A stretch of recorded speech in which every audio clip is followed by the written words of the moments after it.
Gloria al Señor, mis amados. Bienvenidos a todos a nuestra reunión de discipulado. Vamos a comenzar en esta noche, mientras los demás hermanos se unen a nuestra reunión. Así que para comenzar, vamos a orar al Señor. Así que me acompañan mis hermanos en oración. Amado Dios, Padre Celestial, gracias, Señor, te damos por esta noche. Gracias por permitirnos, Padre, poder estar aquí reunidos para estudiar, Señor, acerca de estos temas tan importantes de la doctrina, para conocerte mejor, Señor, para eh, poder comprender tus caminos, para poder, Señor, conocer lo que somos delante de ti, cómo conducirnos, Señor, de manera que te glorifiquemos en todas las cosas que hagamos, Padre, en nuestros círculos familiares, con la iglesia, con otros hermanos, Señor, que podamos aplicar todas estas enseñanzas para vivir para tu gloria. En el nombre poderoso de Jesús, oramos. Amén y amén. Bien, mis amados, si ustedes recordarán todo el proceso que hemos venido siguiendo en estas clases de discipulado, se recordarán que comenzamos estudiando acerca de la doctrina de Dios, Dios y la Santísima Trinidad, que es el capítulo 2 de la confesión. Primero estudiamos las Sagradas Escrituras, vimos todos los párrafos que tienen que ver con las Sagradas Escrituras, después pasamos a el estudio del capítulo 2, que es Dios y la Santísima Trinidad. Comenzamos por dar un resumen general y hablamos que este capítulo estaba dividido en tres partes. En la primera vemos los atributos de Dios, en la segunda vemos la manera en la que Él se relaciona con sus criaturas y el tercer párrafo habla específicamente acerca de la Trinidad. Así que comenzamos la primera semana hablando acerca de los atributos de Dios. Y en el marco de los atributos dijimos que hay atributos comunicables de Dios y hay atributos incomunicables. Los atributos incomunicables son aquellos que son propios de Él, que solamente son atributos de Dios y no pueden ser atributos nuestros. Uno de esos es la soberanía de Dios. Dios no comparte ese atributo con nosotros. En contraste, hay algunos atributos que son atributos comunicables, como el amor, la justicia, la paz. Todas esas cosas sí las comparte Dios con nosotros a la luz de la nueva naturaleza. Cuando estudiábamos esta parte de los atributos de Dios, nos topamos con la interrogante del libre albedrío. Así que nos saltamos hacia el capítulo 9 para estudiar el libre albedrío. Y ahora estamos regresando nuevamente al capítulo 2 para continuar con la lección y seguir con este párrafo 2 que habla acerca de la relación de Dios con sus criaturas. Así que con esto en mente, vamos a comenzar nuestra lección de este día.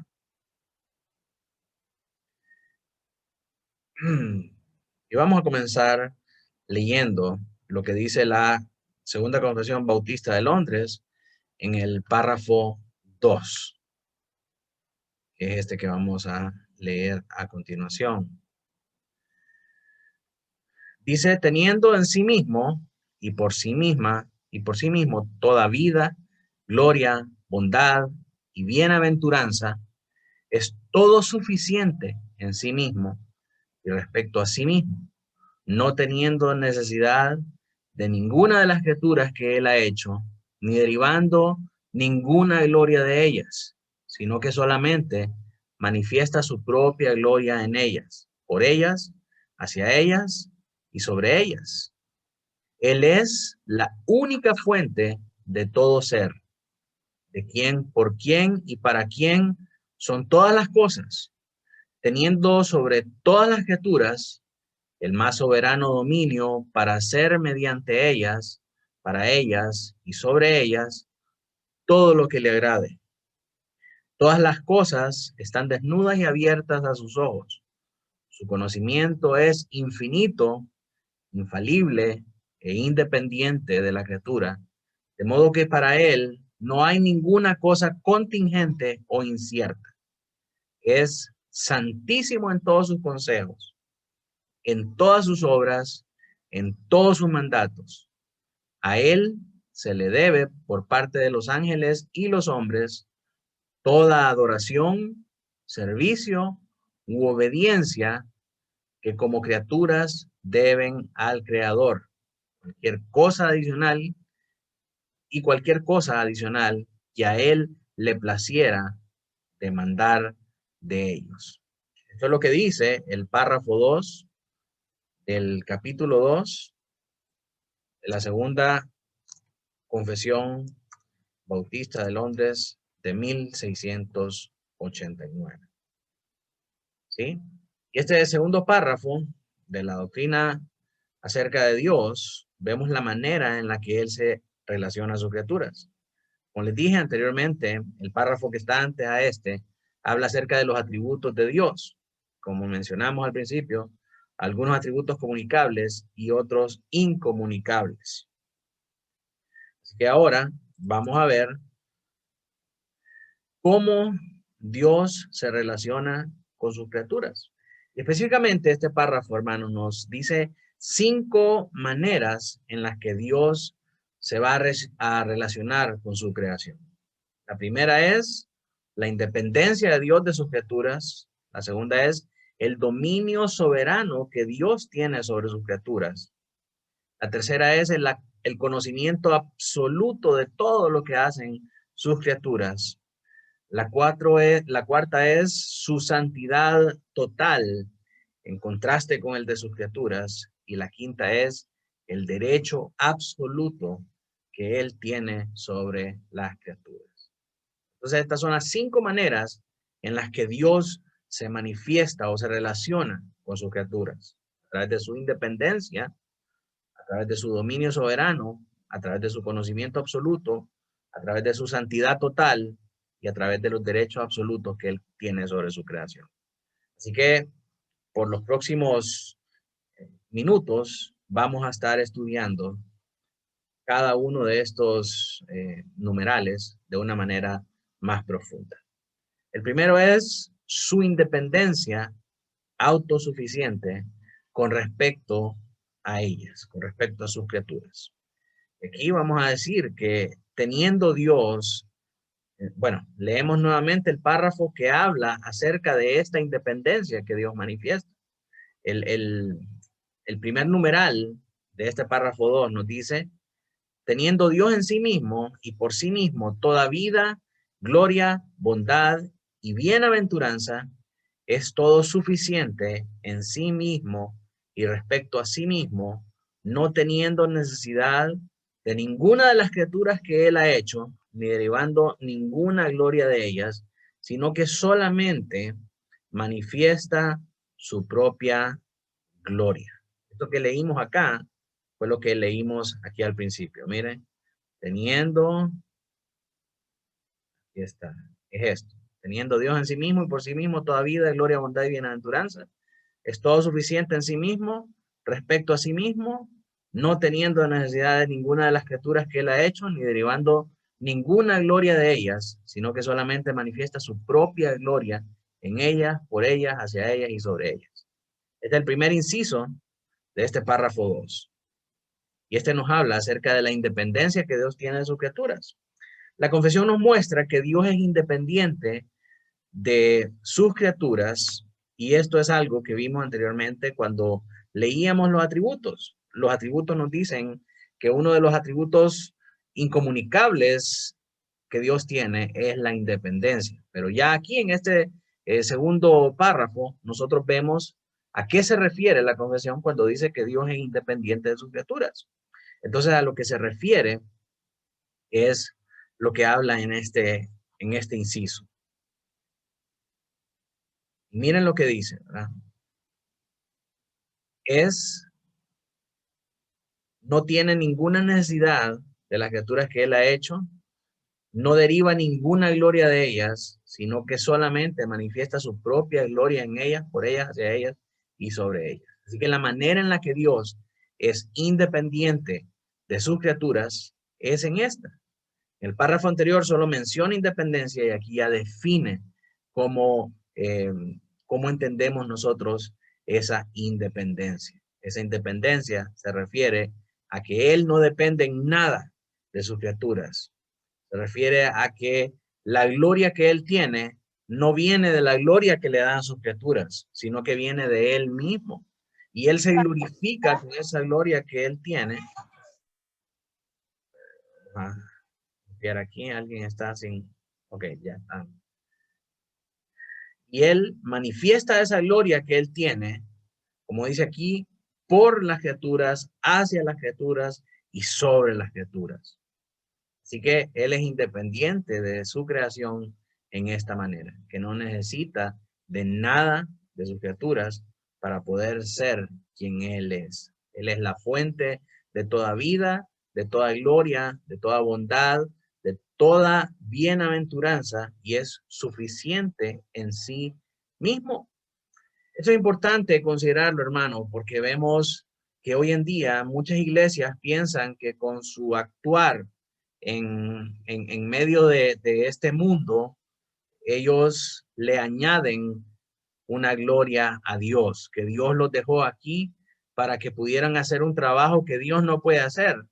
Entonces, cuando ellos vienen y desarrollan sus obras, le están ayudando a Dios, están contribuyendo a la gloria de Dios cuando hacen decretos, cuando hacen declaraciones, cuando vencen, según ellos, el poder del maligno, y cuando hacen todas las cosas que ellos hacen y intentan enmascarar su rebeldía contra Dios, diciendo que es que están haciendo el trabajo de Dios aquí en la tierra. Dios no necesita nada, absolutamente nada de nosotros. Y si nosotros no le alabamos, no significa que Dios va a dejar de tener gloria. Dios tiene gloria por sí mismo. Él es la fuente de toda gloria. Él es la fuente de toda vida, bondad, bienaventuranza y es suficiente en sí mismo. Dios no necesita nuestra gloria. Sin embargo, Él manifiesta su misericordia a través de nosotros y nosotros en agradecimiento le glorificamos a Él y Él se glorifica en nuestro canto, en medio de nuestros cultos, en medio de nuestras asambleas, en medio de la unidad y el amor y todas las cosas de las que participamos cuando hacemos iglesia. Pero Dios no necesita esas cosas. Dios ya tiene suficiente gloria en sí mismo como para que nosotros tengamos la osadía y la prepotencia de venir a decir que nosotros podemos agregarle algo de gloria al Dios de toda gloria. Hay varios versículos que respaldan estas afirmaciones. Vemos, por ejemplo, en Juan 5:26. Porque como el Padre tiene vida en sí mismo, así también ha dado al Hijo el tener vida en sí mismo. Padre es vida en sí mismo. Y eso lo manifiesta en Cristo cuando envía a Cristo a la tierra a morir por nosotros. Y Cristo nos manifiesta que Él y el Padre uno solo son. Hechos 7:2 dice, y Él dijo, varones, hermanos y padres, oíd, el Dios de la gloria apareció a nuestro padre Abraham estando en Mesopotamia antes que morase en Harán. Antes de que Dios dejara su gloria a los hombres, que Dios se manifestara a través de todas los elementos de su pacto de gracia, Dios ya era un Dios de gloria y Dios ya estaba coronado en gloria y majestad. Antes que todo lo que fuera a ser Abraham, Isaac, Jacob, David, Salomón y por consiguiente por todas las generaciones descendientes de Adán, Dios ya era el Dios de gloria, Dios ya era el Dios de majestad, porque de Él provienen todas estas cosas, no de lo que hace el hombre. Entonces, Dios no depende de lo que haga el hombre para que Él sea glorificado. Y es un error, hermanos, porque cuando vemos el pensamiento de todas las personas y las acciones de todas las personas, eh, principalmente influenciados por el humanismo y por el sentimentalismo, vemos que están haciendo un montón de cosas que nada tienen que ver con el reino de Dios. Deportistas, reclamar que están haciendo el trabajo de Dios en medio de sus propias actividades y dicen para la gloria de Dios. Cuán equivocados están muchas veces porque mientras ellos reclaman de que lo que hacen o justifican que lo que están haciendo es para la gloria de Dios, en sus vidas están viviendo en desobediencia, apartados de Dios, lejos de una iglesia local y haciendo todo lo que contradice a las escrituras y lo que contradice a los mandamientos del Señor.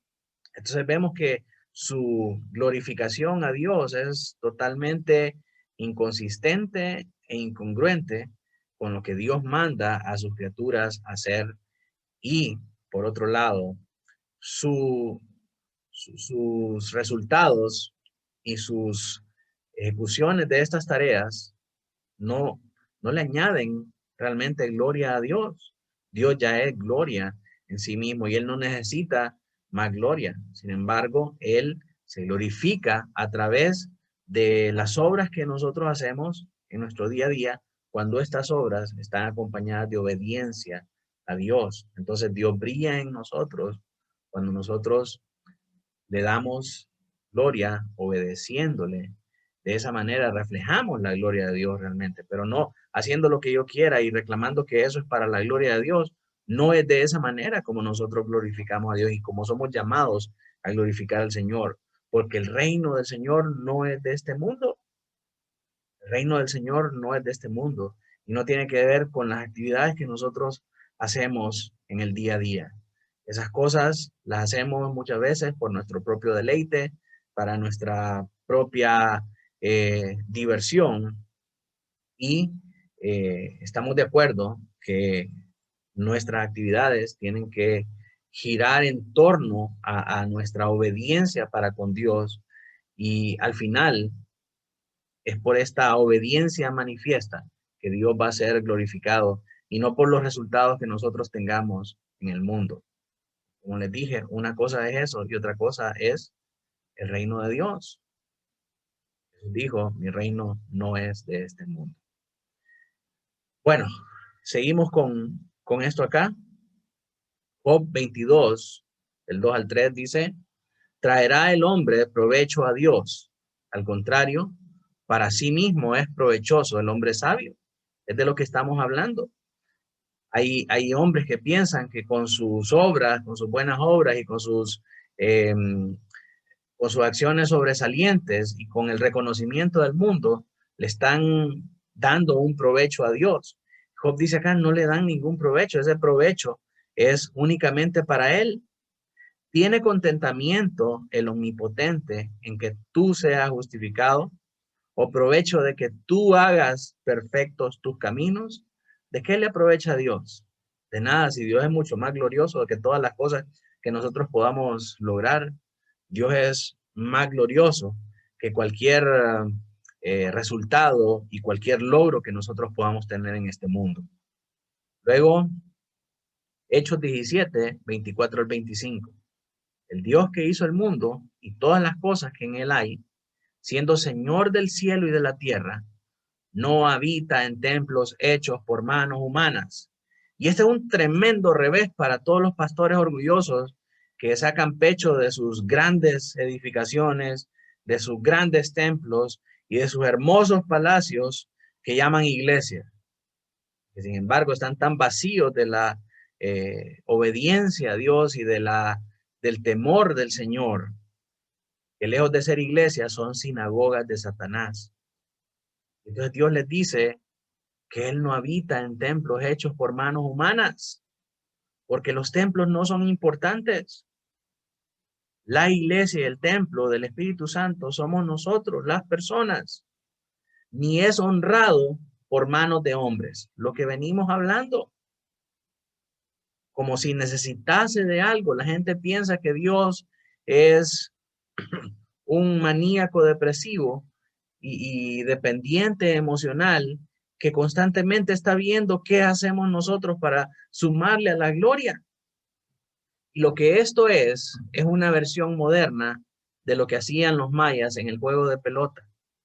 Los mayas pensaban que si ellos no sostenían la pelota en el aire, el dios Sol se iba a apagar y se iba a opacar, iba a venir juicio sobre la tierra y las cosas se iban a desmejorar de una gran manera que morirían todos.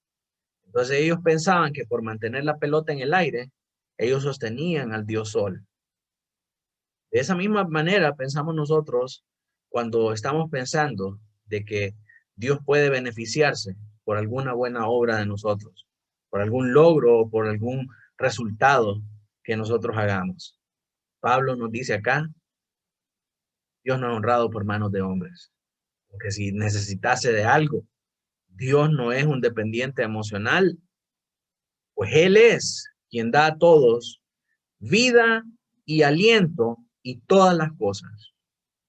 Dios es independiente de sus criaturas, porque Dios es gloria en sí mismo, Dios es vida en sí mismo, Dios es bondad en sí mismo, Dios es misericordia en sí mismo, y Él no necesita nada de sus criaturas. Si Dios nos da algo, si Dios manifiesta esa bondad, esa misericordia, esa vida, y todas las cosas que Él quiere darnos, es únicamente porque Él se ha placido en darlas, porque Él ha manifestado su misericordia para con nosotros. Y por eso nosotros tenemos que estar agradecidos en todo momento con Él. Porque Dios no está obligado a hacernos nada. Dios no está obligado a darnos nada. Dios tiene todas las cosas que Él pudiera necesitar. Dios no necesita nada. Si nos da a nosotros algo, es únicamente porque a Él le place darlo.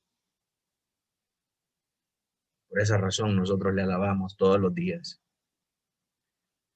En segundo lugar, la segunda manera en cómo Dios se relaciona con sus criaturas es a través de su dominio sobre ellas. Él es la única fuente de todo ser, de quién, por quién y para quién son todas las cosas, teniendo sobre todas las criaturas el más grande dominio para hacer mediante ellas, para ellas y sobre ellas todo lo que le agrade.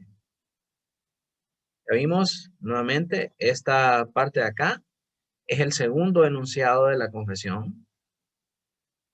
Lo encontramos aquí. Él es la única fuente de todo ser, de quién, por quién y para quién son todas las cosas, teniendo sobre todas las criaturas el más soberano dominio para hacer mediante ellas, para ellas y sobre ellas todo lo que le agrade. Él tiene dominio soberano sobre las criaturas. Cuando nosotros buscamos la palabra soberano en el diccionario de la Real Academia Española, nos dice que es ejercer y poseer autoridad suprema e independiente sobre todas las cosas. Es una autoridad suprema sobre todas las cosas. Y en el contexto en el que lo usa la confesión, es que él puede hacer lo que a él le parezca con, por, sobre y para sus criaturas. Y nadie puede cuestionarlo porque él es soberano. Mis amados, si nosotros creemos y afirmamos que Dios es soberano, tenemos que ser consistentes con esta afirmación y saber que en nuestro día a día no podemos decir que Él es soberano, pero atribuirnos a nosotros el tener libre albedrío y tener eh, libertad para hacer diferente, para hacer algo diferente a lo que Él nos ha mandado. No, si Él es soberano, Él gobierna sobre todas las cosas en nuestra vida. Y tenemos que tener esa firme convicción de que esto así es, porque así nos lo muestra la Escritura. Y tenemos que ser consistentes también en las cosas que nosotros creemos, en las cosas que nosotros enseñamos y en las cosas que practicamos. Si Dios es soberano, yo no soy soberano y yo no estoy en control de absolutamente nada en mi vida, sino que todo lo que pasa en mi vida obedece a la voluntad del Señor. Algunos pasajes que apoyan esta enseñanza.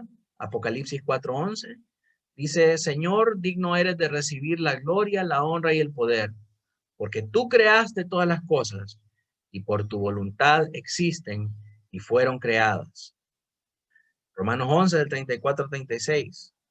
Porque ¿quién entendió la mente del Señor? ¿O quién fue su consejero? ¿Quién entiende todo lo que Dios hace? ¿Quién entiende todo lo que Dios planea hacer? ¿Hay alguien que pueda decirle al Señor, mira, Señor, yo sé que tú decretaste esto, pero yo creo que sería mejor si lo haces de esta y esta manera? Amados, Dios es perfecto desde la eternidad y hasta la eternidad. Y no hay nada que nosotros podamos sugerirle que pudiera mejorar las cosas de la manera en cómo Él las ha planificado, de la manera en cómo Él las ha establecido. A veces uno en medio del dolor y en medio de las circunstancias difíciles se pone a pensar qué habría pasado si Dios hubiera permitido que tal cosa. Y todos esos están llenos de falacias, porque al final Dios es eterno y Dios sabe lo que pasa ahorita en nuestra vida, lo que pasó en nuestro pasado, lo que va a pasar en nuestro futuro y aún lo que habría pasado, todas las contingencias posibles de nuestras acciones, Dios las conoce y ninguno de nosotros puede cambiar esa situación, ninguno puede revertir ninguna situación. Todas las personas que aunque en este momento han pasado por situaciones difíciles, cuando llegan a un punto más adelante en su vida y miran en retrospectiva todo lo que han pasado y dónde están ahora, se pueden dar cuenta de que si hubiera pasado de otra manera diferente, quizás no estarían con vida en ese momento. Así que todas las cosas, como Dios las hace, son perfectas y no hay nadie que pueda aconsejar al Señor para decirle que no hizo bien las cosas. Desde que Dios dice algo, Dios lo dice de manera perfecta. Porque si no, no sería Dios. Y nosotros vemos eso también en Cristo. Cada vez que le hacían una pregunta al Señor Jesucristo, Él contestaba de una manera contundente, de forma tal que no hay quien diga o no hay quien pueda escribir y el Señor les contestó de esa manera, pero no les hubiera contestado así. El Señor les contestó de esta manera, pero no creo que haya sido la respuesta correcta. La respuesta de Jesús es perfecta y es impresionante cómo lo dice en ese momento y deja sin palabras a todos los que le preguntan.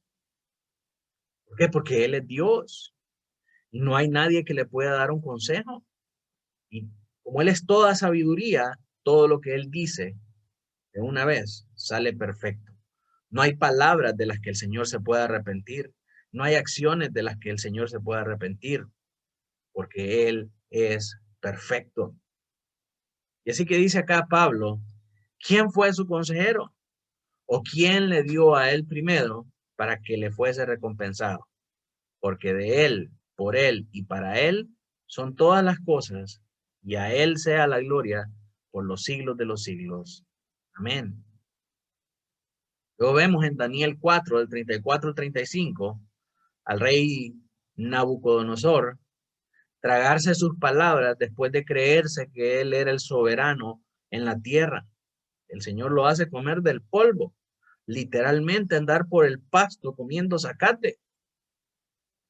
Y después de algún tiempo de pasar así en esas circunstancias, Dios le concede venir a su juicio. Y cuando Nabucodonosor vuelve en sí, él expresa estas palabras de Daniel 4, del 34 al 35. Dice, mas al fin del tiempo, yo, Nabucodonosor, alcé mis ojos al cielo, y mi razón me fue devuelta, y bendije al Altísimo, y alabé y glorifiqué al que vive para siempre, cuyo dominio es sempiterno, y su reino por todas las edades. Todos los habitantes de la tierra son considerados como nada, y él hace según su voluntad en el ejército del cielo, y en los habitantes de la tierra. No hay quien detenga su mano y le diga, ¿qué haces? Porque Él es Dios y todos sus caminos son perfectos. Entonces, mis amados, Él es independiente de su creación porque Él no depende de su creación para ser quien es. Él ya es gloria, Él ya es vida, Él ya es misericordia, Él ya es todas estas cosas. En segundo lugar, Él es soberano. Él manda sin cuestionamiento sobre toda su creación, en el cielo y en la tierra. Dios hace lo que le place y no hay quien pueda cuestionarlo. No hay quien pueda oponerse. Dios hace lo que quiere.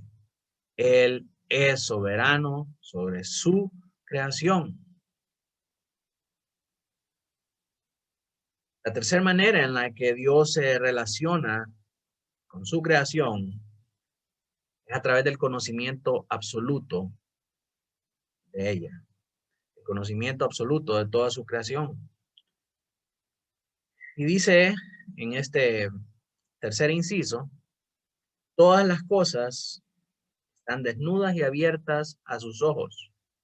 Su conocimiento es infinito, infalible e independiente de la criatura, de modo que para él no hay ninguna cosa contingente o incierta. Es decir, no hay nada que haya sido dejado al azar. No hay nada que lo haya tomado por sorpresa. Todas las cosas son conocidas. No hay ninguna cosa que sea contingente ni incierta. No hay nada que Dios no hubiera podido saber. No hay nada de conocimiento futuro, pasado, presente que esté escondido de la mente de Dios. Dios todo lo sabe. Eso es lo que quiere decir este inciso de la confesión, que Dios todo lo sabe y que no existe nada que podamos hacer que no se escape de su conocimiento. Dios es omnisciente. Eso quiere decir que Él tiene todo el conocimiento, toda la ciencia, todo lo sabe y todo lo conoce. A diferencia del diablo, el diablo es astuto, es inteligente, pero no es omnisciente. El diablo no conoce todos los pensamientos de todas las personas en el mundo al mismo tiempo. Él, aunque es un ser espiritual, sus poderes están limitados porque no es Dios. Y con certeza no tiene la omnisciencia de Dios. Pues si lo tuviera el diablo, si el diablo tuviera omnisciencia, Dios no sería Dios. El diablo es un ser espiritual y tiene los mismos poderes que tendría un ángel. Pero al final del día, tenemos que recordar que es una creación de Dios. Caída de la gracia de Dios, esperando juicio, pero es una creación de Dios y está supeditado a Dios, por lo tanto no puede tener los mismos poderes de Dios. No tiene omnipotencia, no tiene poder sobre todas las cosas, no tiene omnipresencia, no puede estar en todos los lugares al mismo tiempo, no tiene omnisciencia. Él no conoce todos los pensamientos de todas las personas en todo el mundo al mismo tiempo. Está limitado. Él conoce las criaturas y él sabe de qué pata cogíamos, por decirlo así, y sabe cómo tendernos la trampa de manera que caigamos en ella. Pero él no conoce las cosas que Dios conoce. Así que todas esas boberías de que tenemos que hablar en lenguas para que el diablo no nos escuche, para que el diablo no sepa lo que estamos diciendo, son puros cuentos sin sentido. Son puras fábulas profanas, como diría Pablo. El diablo no es omnisciente. Dios lo es. Él conoce todas las cosas. Dios es el único que sabe todas las cosas y todo lo que pase, Dios lo sabe de antemano, pues Él fue quien ya lo decretó. Nuestros pensamientos, nuestros sentimientos, nuestras voluntades no están ocultas de Dios. Dios ya sabe en qué está pensando su corazón. Dios sabe qué está pasando por su mente. Y para los que hemos puesto nuestra confianza en Él, sabemos que Él nos guarda de toda maldad y Él nos guía hacia toda verdad y hacia toda justicia. Y aunque estos pensamientos malos y pecaminosos puedan pasar por nuestra mente y por nuestro corazón, tenemos la confianza de que si oramos a Él, Él nos guarda de todo mal y Él nos guía hacia toda esa verdad. Pero Él conoce lo que pasa en cada una de nuestras mentes y en cada uno de nuestros corazones. No hay nada que podamos hacer que se escape del conocimiento de Dios. Y en este sentido, piensa en un momento en Adán. Qué inútil la tarea de Adán de querer esconderse de Dios cuando Dios lo andaba buscando en el jardín. Y lo mira a Dios y le dice, ¿qué estás haciendo? No, es que tuve miedo y me escondí. ¿Por qué tuviste miedo? Porque estaba desnudo. Dios le pregunta, no porque Dios no supiera. Si Dios ya sabía que era lo que había pasado. Si era parte todo del plan de Dios. Que el hombre iba a caer en pecado y que Dios enviaría al Hijo para redimir al hombre. Dios ya sabía. O sea, había algo que Adán pudiera esconder del corazón del Señor, de la mente del Señor. Absolutamente nada. Más bien se miraba ridículo escondiéndose de Dios cuando Dios ya lo sabía todo. Pero Dios le pregunta y Dios lo hace hablar para descubrir lo que había en su corazón. Y ya cuando se vio acorralado, le hace la pregunta que lo desarmó. ¿Quién te dijo que estabas desnudo? Y ahí no le quedó otra a Adán más que soltar toda la sombra. Igual Caín le pregunta al Señor, ¿dónde está tu hermano? Y Caín todavía malhumorado, ¿verdad? Y le dice, ¿qué sé yo? ¿Acaso soy yo guarda de mi hermano? Bien sabía el bandido dónde lo había enterrado. Y le dijo el Señor, ay, Abel, desde el suelo la sangre de tu hermano clama a mí. No hay nada que nosotros podamos esconder de Dios. Dios todo lo sabe. Él sabe nuestros pensamientos. Él sabe las intenciones de nuestro corazón. Desde antes que nosotros vengamos y hablemos con Él. Dios ya lo sabe todo. Por lo tanto, nada de lo que pasa en el mundo, hermanos, puede tomar a Dios por sorpresa. Nada de lo que llegue a pasar va a agarrar a Dios desprevenido. Dios no viene y dice, y ahora se nos salió de las manos todo esto. Vamos a improvisar, vamos a hacer un plan B, vamos a pasar al modo de seguridad. No, todo es parte del plan de Dios y Dios ya lo sabe todo. Miremos algunos versículos que respaldan esta, esta verdad. Hebreos 4:13 dice, y no hay cosa creada que no sea manifiesta en su presencia. Antes bien, todas las cosas están desnudas y abiertas a los ojos de aquel a quien tenemos que dar cuenta. Sabe todas las cosas. Salmo 147:5 dice, grande es el Señor nuestro y de mucho poder, y su entendimiento es infinito. No tiene principio y no tiene final. Por lo tanto, Él sabe cómo empezaron las cosas de este lado de la creación y Él sabe cómo van a terminar. No hay nada que nosotros podamos hacer que Dios no lo sepa ya. Hechos 15:18. Dice el Señor que hace conocer todo esto desde tiempos antiguos. Desde siempre Dios ya conoce todas las cosas. Mire Ezequiel 11:5. Dice, y vino sobre mí el Espíritu de Jehová y me dijo, di, así ha dicho Jehová, así habéis hablado, oh casa de Israel, y las cosas que suben a vuestro espíritu, yo las he entendido, yo las he conocido. Las cosas que están en tu espíritu, yo las conozco, dice el Señor. Como tú has pensado, yo ya lo sé.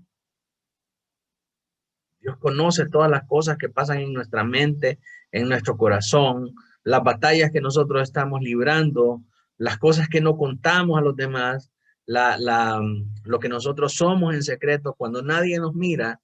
Dios sabe, Dios lo conoce.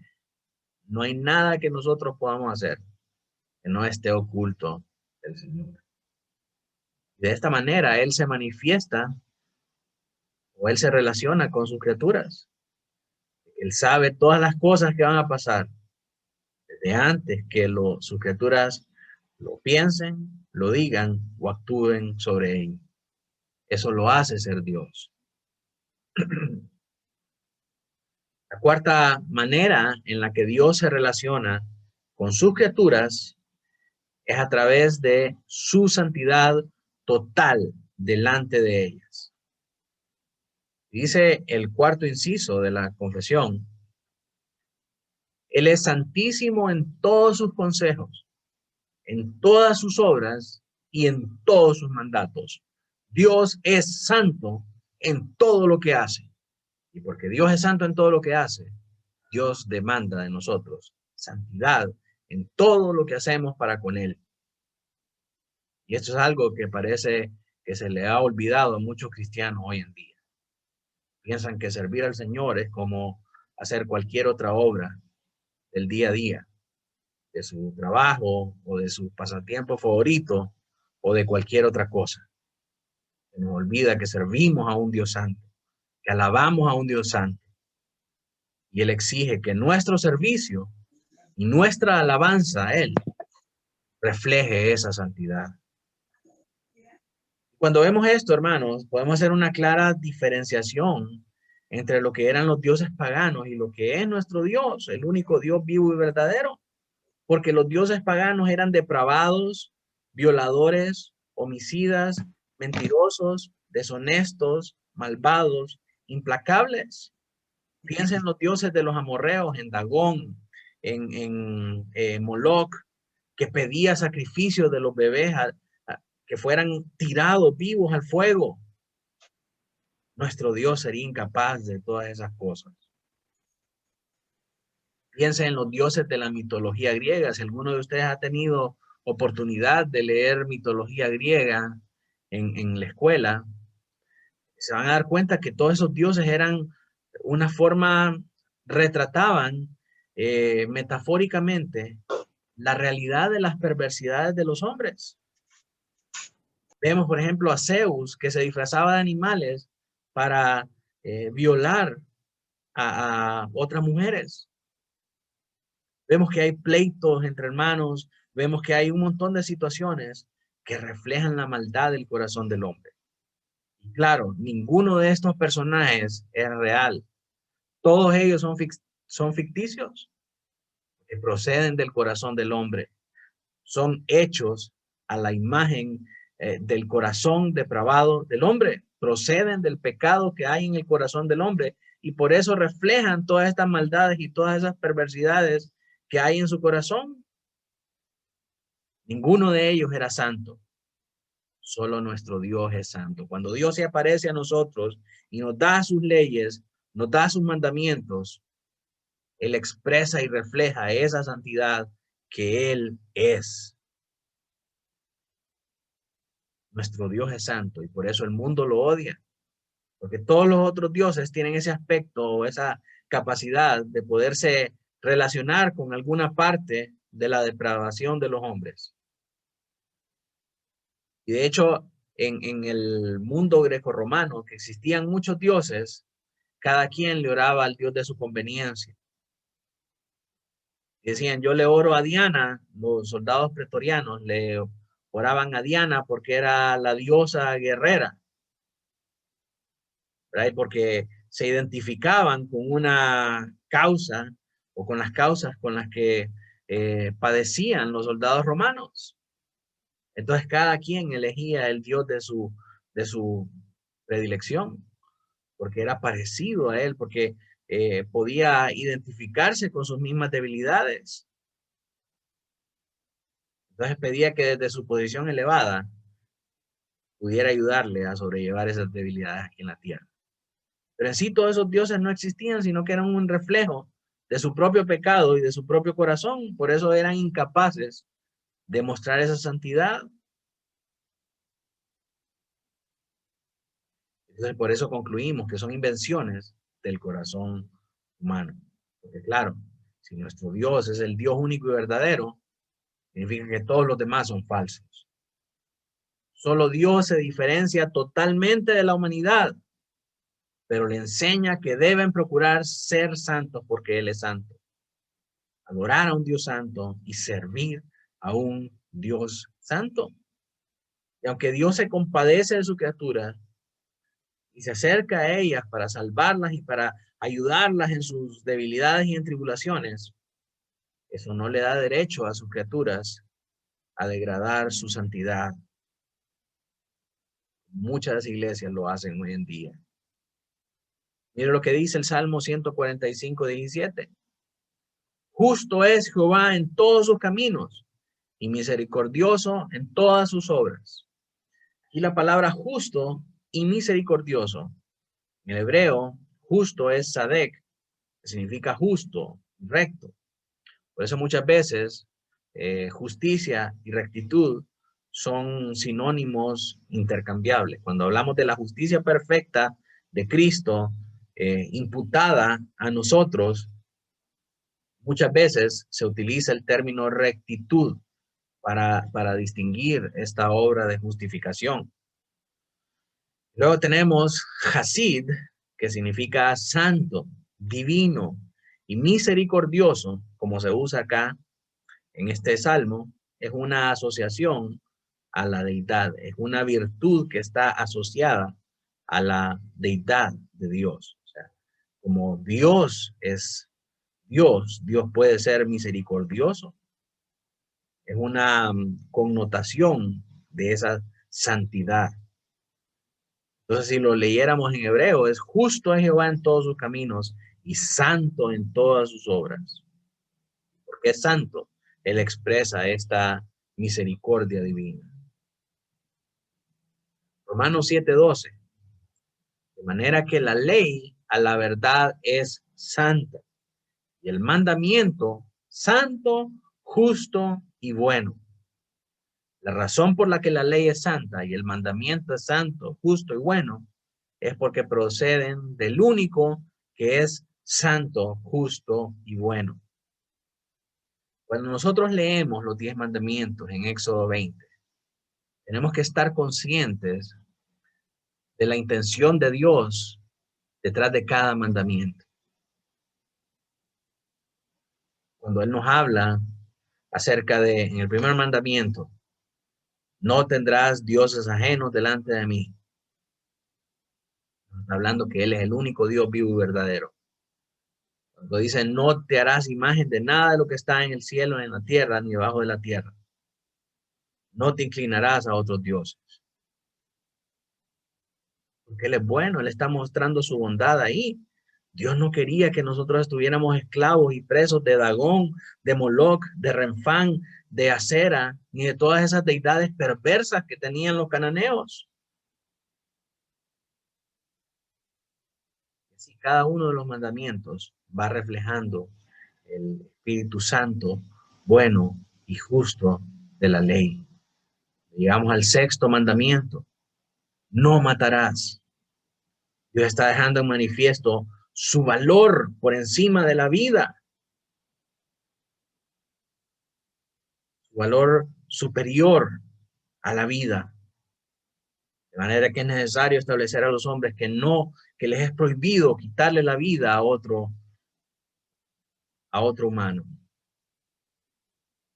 Él habla en el cuarto mandamiento acerca del día de reposo. Nosotros podemos ver su bondad y su misericordia al dejar un día para nuestro descanso, para nuestro deleite, para participar en la adoración a Él. Y así sucesivamente.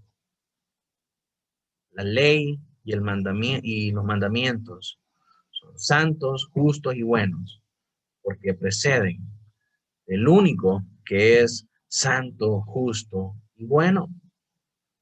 Recordando las palabras de Jesús en Marcos 10:18, que le dice a aquel discípulo que lo llama maestro bueno, le dice, ¿por qué me llamas bueno?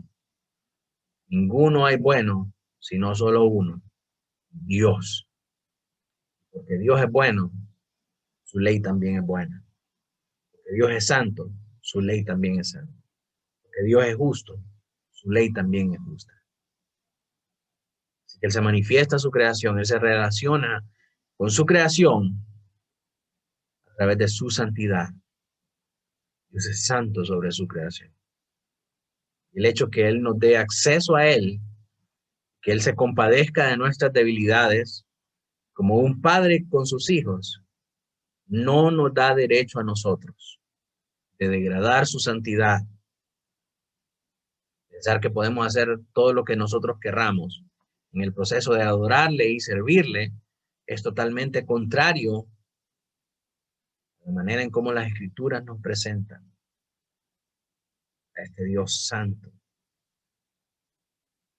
Tenemos que acercarnos a Él con reverencia, con solemnidad, con temor, con santidad y con conciencia de quién es Él. Y cuanto más conscientes estamos de quién es Dios, hermanos, más reverente, más solemne es nuestra alabanza hacia Él. Así que no debemos olvidar que servimos a un Dios santo. Alabamos a un Dios santo. Nuestras obras deben reflejar esa santidad para con Él. Número 5, la última manera que nos muestra la confesión, en la que Dios se relaciona con su creación, es a través del derecho que Él tiene, que le pertenece como creador para mandar sobre ella.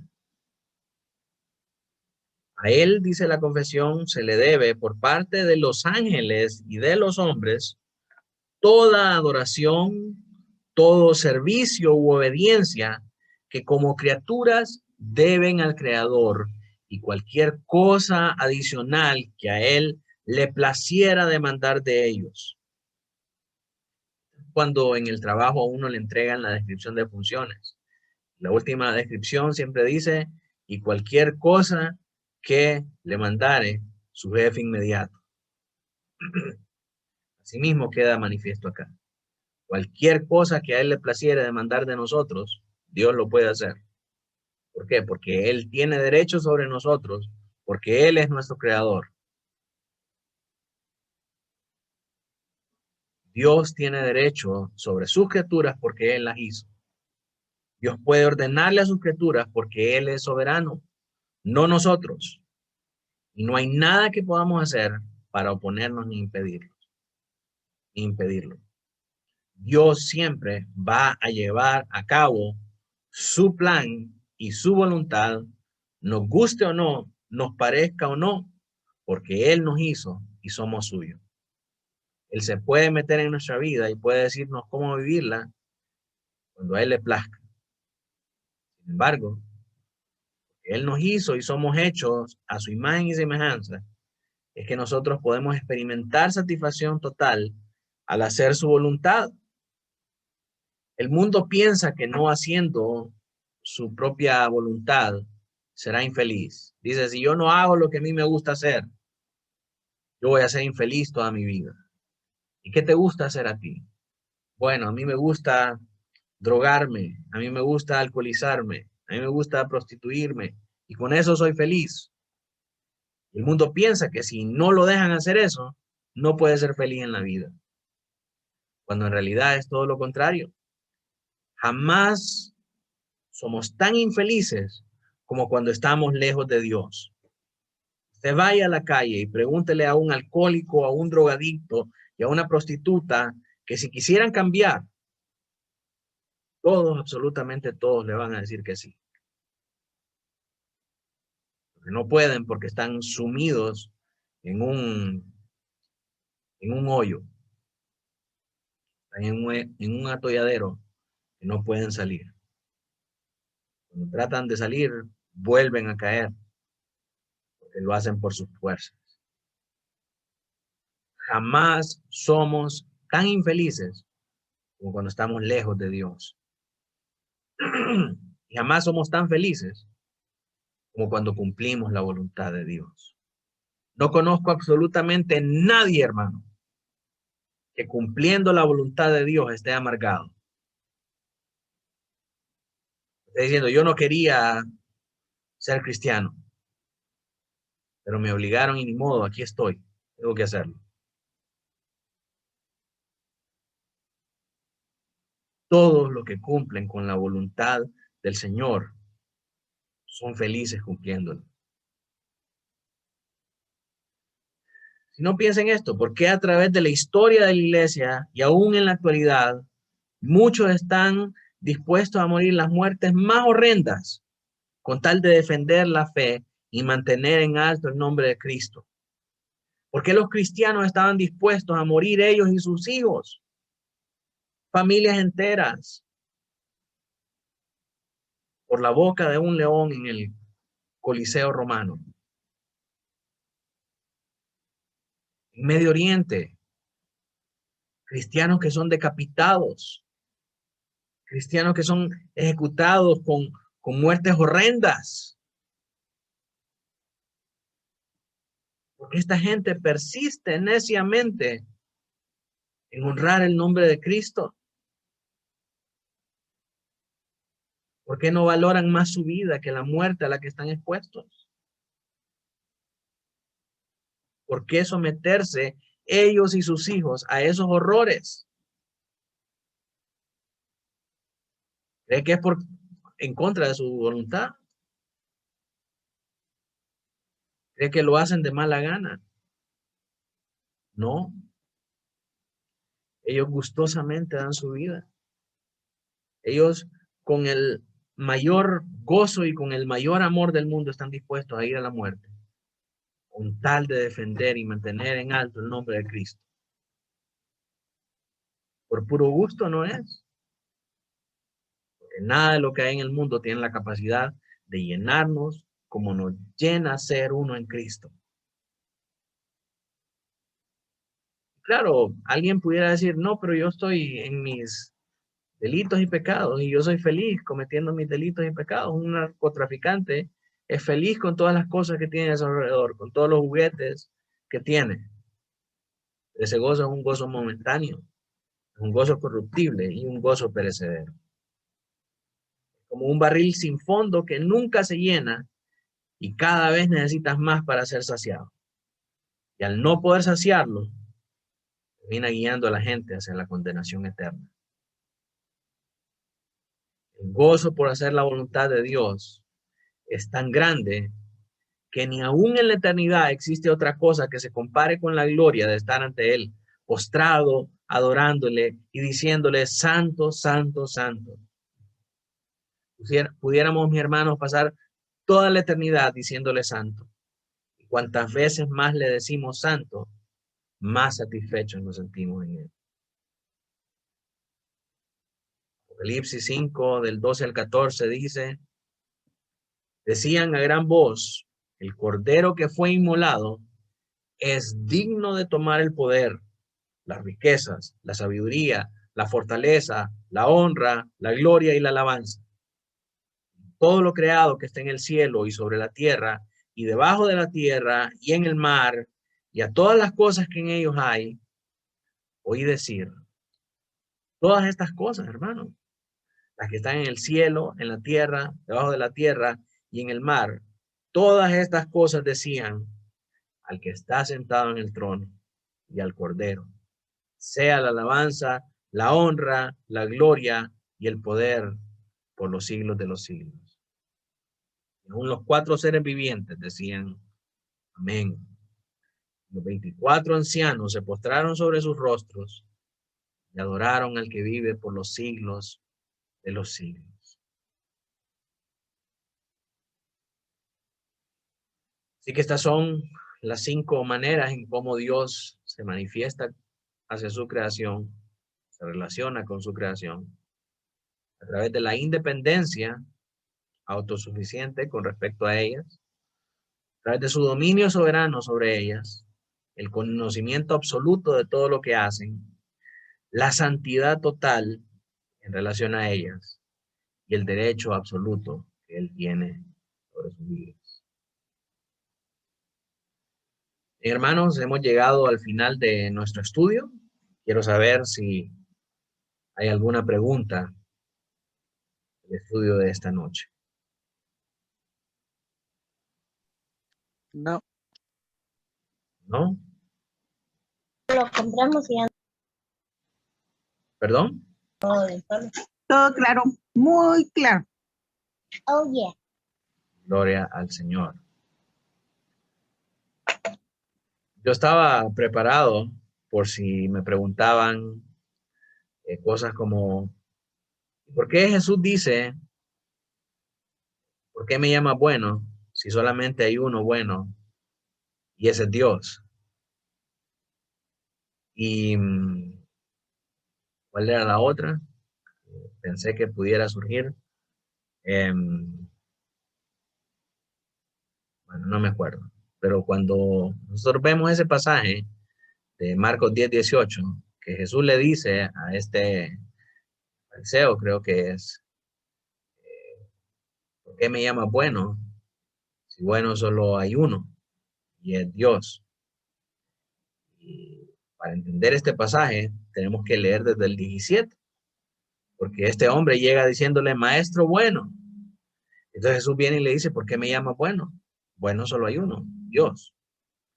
La verdad de las cosas es que él lo estaba reconociendo como un maestro bueno. Le dice didascale, agate. Y Jesús le dice, bueno solo Dios. Estaba reorientando a este hombre hacia darle la gloria apropiada a Cristo. Y al decir, tú no puedes decirle maestro, tú no puedes decir que un maestro es bueno, porque bueno solo Dios. Yo soy Dios. Entonces tú me estás reconociendo únicamente como maestro, pero no como Dios. Entonces está guiando a este hombre a ejecutar una correcta adoración al Hijo. A decirle, no solamente soy un maestro, soy Dios, porque soy Dios, es que soy bueno. Entonces, por si surgía la duda por ahí, ya saben a qué se refiere. Así que bueno, mis hermanos, si no hay más dudas, voy a pedirles que oremos para quedar despedidos en esta noche. Así que oramos al Señor. Padre nuestro que estás en el cielo y en todo lugar, gracias Señor por este tiempo de aprendizaje. Gracias Señor por este tiempo de enseñanza en el que tu iglesia puede estar reunida para aprender juntos, Señor, y para seguir estudiando las maravillas de tu palabra y el conocimiento de ti. Señor, eres santo, eres bueno, eres misericordioso, eres justicia, eres gloria en ti mismo, Señor, y no hay nada que nosotros hagamos que pueda añadirte gloria a ti. Te damos gracias porque tu infinita misericordia te deleitas en manifestarte a través de nosotros, para nosotros, por nosotros, con nosotros. Señor, no tenemos ninguna manera en cómo pagarte tanta misericordia y tanta bondad. Lo único que podemos hacer, Señor, es siempre mostrarte nuestro agradecimiento, nuestra reverencia y nuestra obediencia para poder vivir vidas santas que glorifiquen tu nombre en todo momento. Ayúdanos, Señor, a poder cumplir este cometido. Danos ojos espirituales para ver nuestra propia pecaminosidad, para ver la grandeza de tu santidad y para adorarte como solo tú lo mereces. En el nombre de Cristo Jesús oramos. Amén y amén.